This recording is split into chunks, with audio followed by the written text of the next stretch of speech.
Hey everyone, and welcome back to Yosemite Valley. Today we are building the red panda habitat. And yeah, it's been coming for a long time. I have talked about that quite a few times, and finally we're here. This is going to be a quite a long episode, so sit back, relax, and get a cup of tea or something, because today we are talking a lot about the future of the project Yosemite and the habitat itself. Now, you will see there will be a real-time part around the 20-minute mark, so in case you are more of a real-time person, you can just easily jump there. And yeah, please make sure today, this is very important for me, that you leave me a lot about a lot of feedback about the project itself and what you still want to see and what you think for for the finalization of this project is important, because we are really in the finishing touches.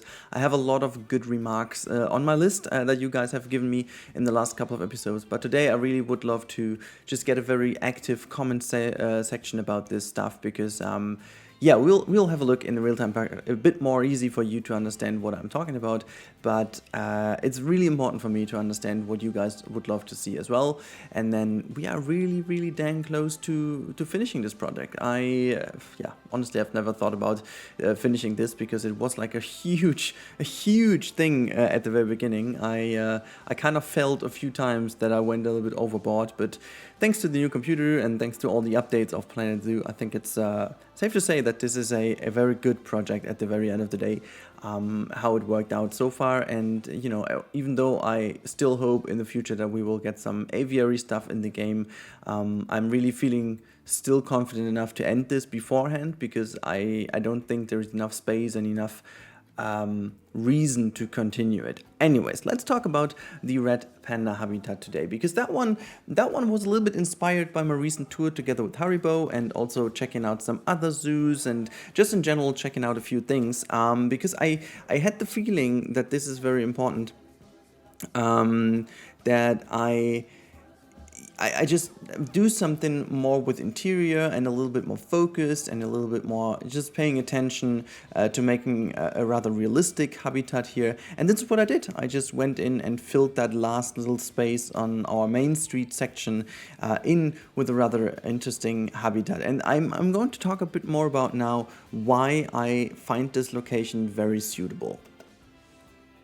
So when I was thinking about what could go into the corner up here, I really struggled a little bit, because mainly the main street so far had no animal. It was just like a few food shops here and there. We have the tree.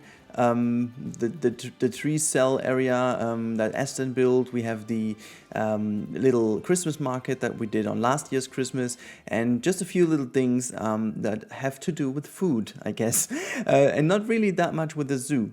And so I thought, it's kind of hard to do an animal that would actually be related to one of the other areas in the zoo, because even though the zoo is pretty much a little bit unstructured when it comes to the areas, it's more like a zoo that developed over time and didn't really pay attention to thematic things, and this is also partly the story. Maybe Africa is the only area that is a little bit more glued together and makes a lot more sense by now, but I'm really not sure what else would we say. Like we have the bisons and we have some antelopes and stuff in one area. Then we have the South American dome, which somewhat fits together, but then again we have the camels right next to it, so that doesn't fit either. We have the wolves in the back, but then again there is also some other stuff like the seals and the caimans in front of it, and otters, so also that doesn't really fit thematically into each other, which is not a big deal. It's that shouldn't be like a criticism to myself or to the project. It's just like how the zoo would have been developed over time. And then I was thinking about which animal would realistically go in here, and I think the red panda does a very good job in fitting that gap, because there are some reasons why. So first of all, we don't really have like an Asian area in this zoo. I think if there's one thing that is underrepresented in this zoo, it's definitely Asia. We don't really have that much Asian animals in general, and we don't really have any kind of Asian style in here. We've got the Siberian tiger, if you want to argue that's actually Asian, but other than that, it's just like going together with the tropical dome, where the orangutans, for example, are in as well. But like, it's not like really Asian stuff. So I thought, okay, taking the red panda would not feel like taking it out of its actual area, so that it would be missing in one certain area. And then again, it's an animal that is actually very interesting when it comes to education. So this is why I decided to put that up here and have a little bit of a connection to the more relevant facilities up here, because it's actually, this is the connection to the parking lot, it's the connection to some of the other staff buildings and facility buildings here, and it's right on the opposite side of the big delivery area. So at the very end, I wanted to create something that makes sense in terms of the story, but also in terms of how a zoo would work. And this is like the first big star of the show, because I figure red pandas are a little bit more exciting, simply because of their cute appearance, but also because of their interest in behaviors and stuff. And especially for the US, also the Europeans, it's very interesting because it's like an Asian animal that you're not used to, and all these kind of little things make it a very interesting one. Now, this is the reason why I'm quite happy with how it fits and suits into this position over here. And I made sure with the habitat that we also take a little look into the privacy of the animal, because these animals are rather shy. So since the main street potentially could be a bit more crowded in busy times, I needed to make sure that these animals have enough privacy and can hide away from the trouble of the guests, so to say.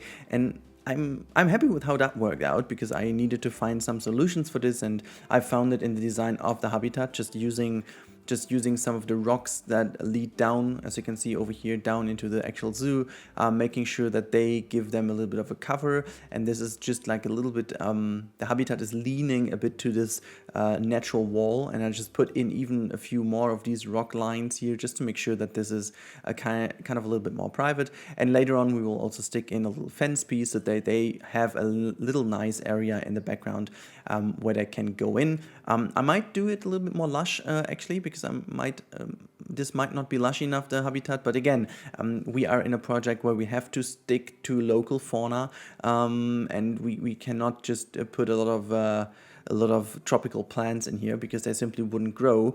Now, this is the reason why it just doesn't look like super Asian, which makes sense. But then they have also like an interior, and you can also close off the doors, but you will see this a lot better in the actual real-time part. Yeah, I want to talk a bit more about the idea behind this habitat. Now, you can see that I put this little stream of water in the front, and I remembered, and I actually double-checked this, red pandas used to be not swimming, but all of a sudden they are swimming. And I checked in real life, they do swim. They just don't like the water that much, but they are able to swim. So I think this was more or less like a fix that Planet Zoo did along the way. At least I haven't read it anywhere in the changelogs, so I think they just did it and just left it in there. But I just figured that the red panda all of a sudden was escaping through the water, and I was like very confused why. It seems they are not swimming in deep water, but at least they run through shallow water now, and I'm pretty sure that was partly, maybe it has already been in the Australian DLC, when I figured that also the kangaroos just run in shallow water where they can still be in. But again, I just didn't notice that prior to today, or to building this. And yeah, I'm a little bit surprised, but on a positive note. So this kind of created a different challenge for me, and I needed to make sure, you will see that later, I have a second layer of a fence so that they do not escape.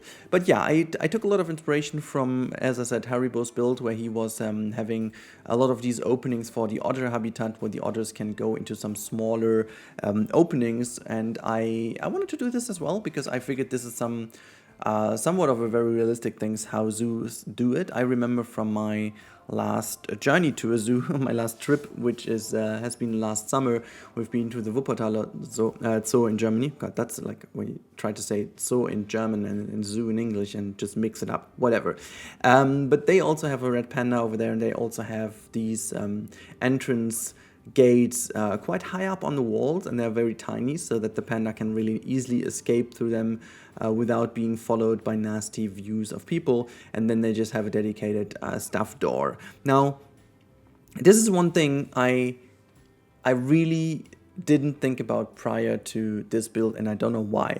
I really struggle with the thing of a staff door within the habitat, because that's something I never felt we missed, but I think we dearly missed that. Like, you cannot have a staff door that is actually within the habitat. So the door is really on the barrier. So staff member comes in, is in, fine. But you cannot do a area in the zoo where the animal has to go through a certain smaller gap, and then the staff member has to go through a door that the animal cannot take because the staff member has to open and close it. Now, this is something I found very interesting because that helps a lot with the design if you could do it. So you could finally make some dedicated areas for animals that work supernatural because they just look as if they were supernatural, and then you just have a staff door somewhere hidden where the staff member can go into this location. Because else, and this is what I have to do in here as well, you always have to provide another door for your staff members. You can see this pretty nicely here on the right hand side. I have actually this little window where the pandas can go in, but then to the right hand side there's also actually the staff door, which is the opening. And of course the pandas are more likely to use that door as well because it seems to be more big or easy to traverse. I don't know what exactly is the reason, but they just do. They just use that more often. And this is like kind of a little pity, simply because I would have loved to just put a staff door in there so that only the staff member can push it open and close. And then you would be fixed because that's the way how you would do it in a real zoo. So animals cannot go through some doors unless they're very clever, intelligent animals that would actually be able to open doors that do exist. Like, for example, the chimpanzees, orangutans, and so on. They would be clever enough. So you have other solutions like automatic doors and stuff like this in there. But yeah, just in general, this is something I notice is really missed. I kind of hope this could be something for the future, even though I pretty much doubt it, because this is, at least I haven't seen it occurring anywhere. I'm not that deep into the forums and the issue tracker. Maybe someone has brought it up. Potentially, this is the way because people have a huge passion about this game and they come up with a lot of crazy things. So yeah, just in general, very interesting. But again, I'm again very happy with how this turns out. You can see that now I'm building a little bit of a staff building on top of it. So this is kind of a little bit of a, I thought this could be like a consulting area or where like accounting sits or like just offices, something more from the zoo administration building that could be over here because that's kind of paired with this area, and you would have the staff facilities and the actual animal locations below this one.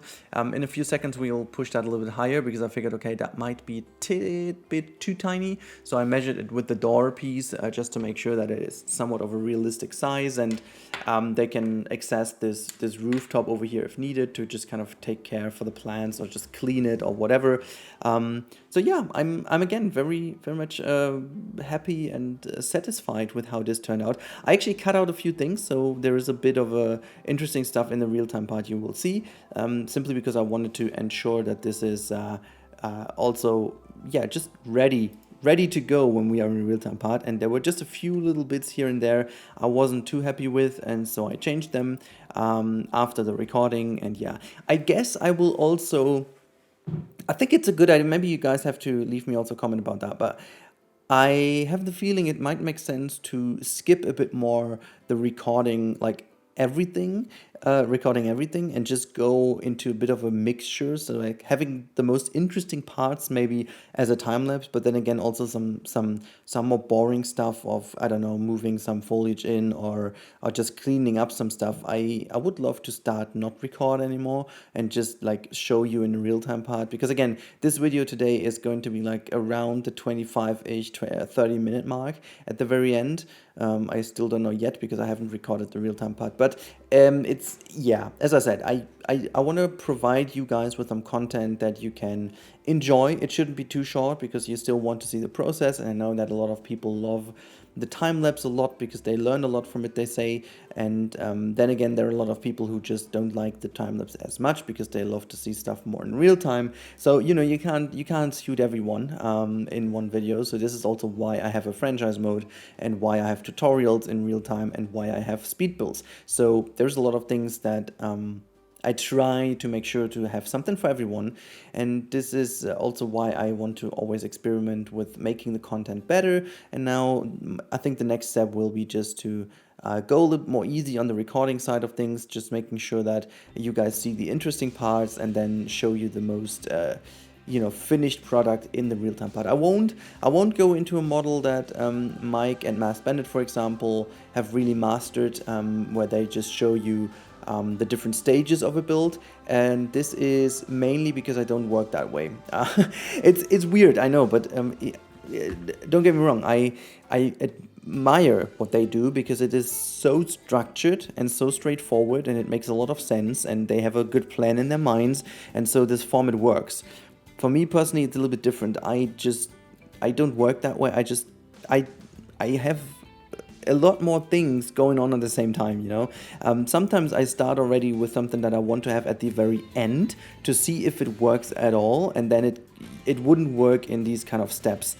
If I would do the steps kind of thing, I would need to build the full build and then just start deleting things to make kind of a re-engineering or reverse engineering approach, which would take more time and just doesn't really give you a true image of what I do. So you can also see in my time lapses here and then, sometimes I clean that up, sometimes I'm just going to reconfigure the little snippets I recorded to make it a bit more contextual and make it a bit more easy to follow, but you can see it most often in my builds that I'm jumping from one area to the other just because I have an idea, I want to test it, I want to see if it works, then I stick in that area to make it finished, and then I go back to another and I jump forwards and back.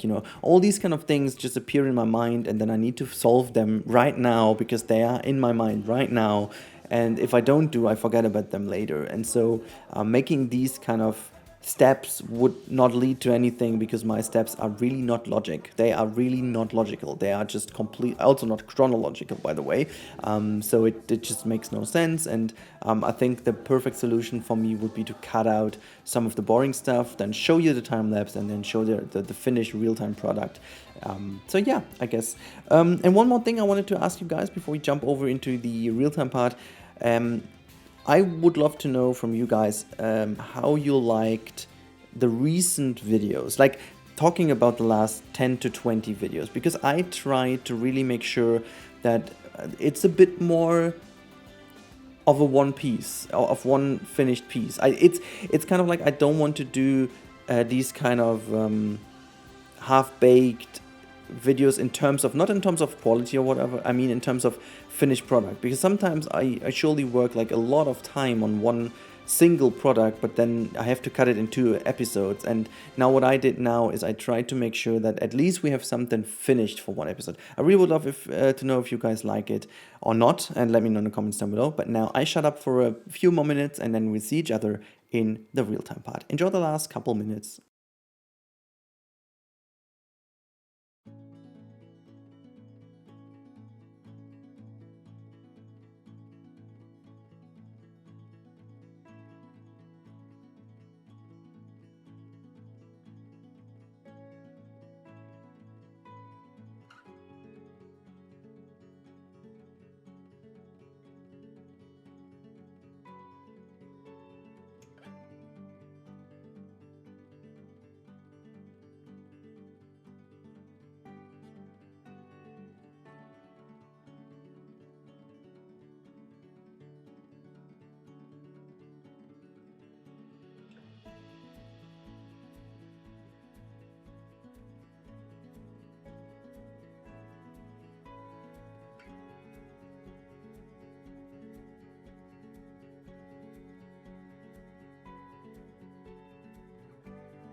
So here we are, guys, in the real-time part. As you can see, we are standing in front here on the bigger plaza. You can see there's a half dome, just to give you an orientation where we are.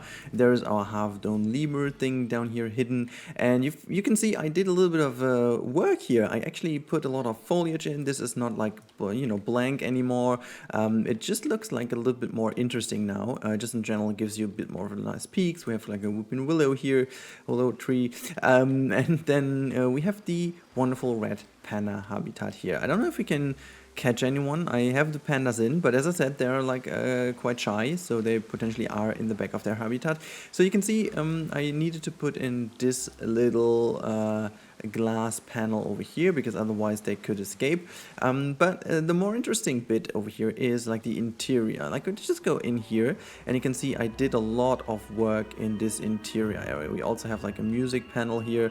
We have this education bit hidden nicely into the wall. We have some stuff like this, and look at that, there's one of these dudes just going out now as we go in. No, actually staying in, staying out, whatever. It doesn't really know what it does. I would go out, mate. I would go out and enjoy the sun. See, this is their interior area. They can just basically enjoy it. They have something to play with. They have a box here. They have some foliage in, just some like easy stuff for them. And what I've done, and I have no idea if it works or not, I haven't tested yet, but there is a education panel in here. It is within the habitat, and this is again something I took as inspiration from Haribo, and it worked for him, so I guess why not. And I have a dedicated door, and if things run normal and the educator is basically ignoring the boundaries of a habitat because he is not in a habitat, then scenery shouldn't act as a barrier, and he or she should actually just go in here and then just straight move onto here, because obviously there is some pathway hidden below, and then this doesn't really make much for the animals themselves, but it obviously is kind of cool. And then we have this like gate over here where it could also be opened in case you need to go in and clean some stuff or so on. Some interior design, and you can see also I'm quite happy about the roof design. Look at that, like we have or ceiling I should call it. We've got all these little lamps embedded into the ceiling, and if I turn it nighttime, which I'm just going to quickly show you because I've also spent some time doing this, you can see this really illuminates in a very nice way. So we have, I put some of these lampposts in as well. We have like a nice little lighting here for our education board, and then you also have these lights on top here in this stream, creating some nice lighting in here as well. And then we have some other lampposts within the habitat as well. So yeah, quite a lot of cool things, helpful things, I think. And also it just looks very good. I mean, we could also just like, you know, keep us in this corner, and then this would be also like a nice little spot. Also, these benches over here are obviously also functional, so there are some benches hidden here. You've potentially seen that in the time lapse. So yeah, just putting it back to daytime. Let's go out and see if we can catch one of these animals being outside, enjoying the time outside. Not really, right? Shall we go in and have a look where they are? Oh, look at that in the back. There's one in the back. So as I said, I took care of the fact that they need some privacy. I'm just going to go in here to show you. So this is the back side of the habitat, and there's a little bit of a mountain where they can also roam around if they want. They can hide over here from the busy areas of the guests, and then if you go in, this is their little sleeping place that they have inside. They are covered from both sides, like you have this area here is covered and this area is covered as well. Potentially I would also need to close in the ceiling in this building, because it's just should be fake on top, but we gotta have to, you know, tie in the ceiling, so it makes a lot more sense. And then to this side it's still open. I have to kind of, they are like always pooping whenever I record, and then we just put a wall in here as well, because that should be closed off. I just saw that, I forgot this. Yeah, so always like using Tagit Cam always helps you to find some issues you forgot. I gave them also a bit of climbing possibilities here and there, but I think like from over here also the building looks super cool. Now you can see there's the keeper, by the way. Let's have a little look what the keeper does, because I really want to see if they can navigate the habitat just fine. They should actually be, but who knows? Okay, it's just gonna leave. Okay, whatever then. Where's the other one? See, there, it's like in the middle of the water. I don't know. They just like randomly now go into the water. I kind of don't know why, but I think it's cool. I think it's good that they finally also have the water as like an area to go into. That looked a bit weird, but anyways, they just go into the water. Now it's actually the proof. But yeah, so this is the red panda habitat so far, and as I said, I am somewhat happy. The only thing I'm not happy with, but this is something I cannot really do anything about, is the lighting situation. Now, problem is that you can see from the shadows of the mountains, if I move around, we just have like a tiny moment of the day where it's nicely lit, but the rest of the day is mostly not nicely lit, which is a bit of a pity, because also going to early morning, well, that's quite early, where the sun is coming in nicely. You can see there's not much you can do until like, yeah, maybe 10ish a.m., something like that, you know, that just works. By the way, there's just that one dude over here running in the background, floating, jumping, whatever. This could work, you know, this is kind of neat. And then the background is still a bit of a, you know, like these shadows in the walls and stuff. Yeah, I'm not 100% satisfied. Gotta tell you, this is something I still have to work on. But it's kind of okay. It's, you know, we are getting there. But yeah, so this is all I wanted to show you with the red panda habitat. Let's just jump out and show you around. Now also pausing the game gives me some very decent FPS again, even though the FPS were pretty decent anyways. So yeah, a little bit of fixing needs to go into this little corner here next to the little Yosemite Valley Trade Depot, which is here. You can see it's all now tucked together here with a little backstage access. I have to kind of finish off, but this is completely new now. So this building is more or less like a building that is now embedded into this whole area. There are little bits and pieces I need to change. You can see I started doing a bit more of this wall pattern here as well. I want to make sure that this has also like a little fence and just goes into this building a little bit more nicer. And then you can see it's mainly everything is connected. The one thing, you also have this area where you can cross over. I wanted to fix this for a while now, because you can see that, I don't know, I'm not happy with exactly this. So these things can actually be deleted to make it look at least somewhat better. I think these can stay in. Actually, we can just do it right now. This is something I haven't done in a... Wait, what did I just delete? Oh, there are two of them. Okay, that makes things a lot better. Look, this was actually really annoying me for a while now, because they were just blocking these tunnels for whatever reason. I fixed this on top here for a while, so that's fine. Okay, cool. So fixed something I didn't even mean to fix today. Anyhow, so there's not much left, guys. There is not much left. Let me just quickly put the sun into a location where it helps us for the whole day. It's very tricky to find the right one. I think it's somewhat around, yeah, 1:30, I guess that's it, where most of the zoo is in the sun. God, how much I would love to just pull the sun in the middle and give me some decent lighting in the whole zoo. But anyways, so yeah, one thing I want to do is, I think this is maybe the next episode, is going to be this area. This is still something we need to tackle, and I am guessing to make this into like a flamingo habitat is not the right word, because it's not going to be like a habitat. It's like as if they were living here in the wild. I don't know if they would even come here, but at least we also have flamingos in Germany already, so it is maybe not like also in nature. Maybe it works, or I'm just going to go for albinos or whatever and pretend there are like other animals. I have no idea, but for the moment, this was kind of the hint I got to turn this into, and then we just make the street look good and so on. And then I think the very last bit will be the revamp of the big cat house. Maybe I'm gonna spend some more time doing this than I even thought at the beginning. There are a lot of things I'm not happy with, especially now as everything has progressed and I've got a lot more new knowledge, and I don't know, it's just there's so much I want to change about it, that I think this needs maybe even 2 episodes if I look at it, to be honest. But yeah, I'm still very okay-ish with the interior somewhat. There is like a huge potential to make it even look better. I mean, it still looks very clean and sleek and nice, but the viewing platforms are not, like the viewing areas are really not the best you can get.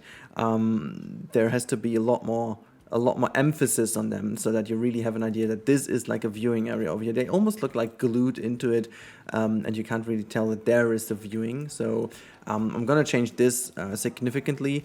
Do also something about the lions, because everything you can see about the lions is that, and the one in like where they can sleep potentially, where they're never in there, but well, whatever. So definitely gonna change this. The interior, as I said, is kind of okay, but the exterior is something I'm really not happy with. So I'm really having to work with this and towards this a little bit more, especially when it comes to backstage connection, because we have our bigger backstage area here. We have some decent backstage area here, but this is somewhat not connected to this area. And my idea is now to really bring like a backstage access that goes all the way through here into this area, and then just kind of changing the lion habitat in a way that this is kind of going through the middle and building them some bridges to cross over, because I think that might be the best idea to connect it in a realistic way, because then we would have like let's say this is like the little hub, and then you can traverse the hub through here, exit this way, go all the way through here, take that bridge, and then you go all the way to the lions. And if you have like vehicles, you would take the open road anyways, you know, you wouldn't even take the other way, which again, there's also still a little bit of an issue, because at the moment we do have the problem that there is a staircase here and a staircase here. So in fact, you would not be able to go here with vehicles, because again, everything works until you go here. This is like, there is the end for the vehicle passing. So my idea was, yeah, to look into this a bit more, because actually that wouldn't work. On this side we solved it by the bridge. This kind of works nice, but yeah, we don't have something working into this area, and I'm really I'm quite certain that I will find a solution. Potentially I'm going to route it through here. Like this is the most relevant one, I guess, because if I do route that through here, we will actually access this area, and then you would be able to just get at least until over here. And then on the other side, this area is a different story anyways, which I actually no clue how to get there.